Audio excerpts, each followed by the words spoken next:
سب سے پہلے جب مجھے اس تقریر میں شرکت کرنے کی دعوت ملی تو پہلا جذبہ یہ میرے لیے ہے، لیکن تھوڑی دیر بعد مجھے میں کیا کہوں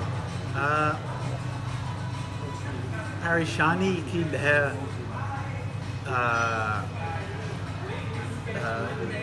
مجھے فکر مند بنا دیا کہ مجھے تقریر دینی پڑے گی.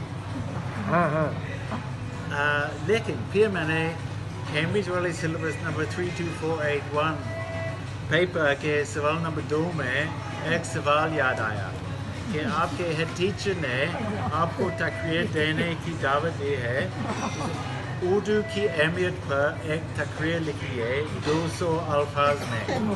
تو 200 الفاظ میں میں نے ابھی وہی کوشش کی ہے تو کافی کیا ہے، لیکن کچھ کہنا چاہتا ہوں. اور یہ میں نے ٹائپ کیا لیکن بہت زیادہ غلطیاں ہونے کی وجہ سے بکواس ہو سکتا ہے.